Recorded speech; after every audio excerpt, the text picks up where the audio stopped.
Over at the Motor Speedway, it is the last night of EDC. The big party is seeing some trouble, though. We're hearing from people at the festival who are seeing a closure of one of the stages due to the high winds.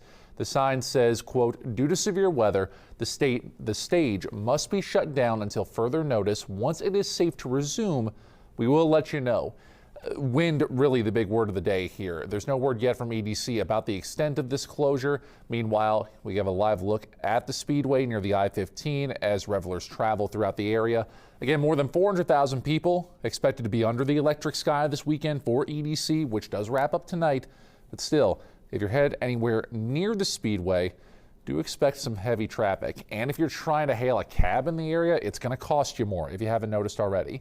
The Nevada Taxi Cab Authority says temporary taxi surcharges will be in effect, and rideshare surcharges or rideshare surge pricing is likely. This will be in effect through 10 a.m. tomorrow morning.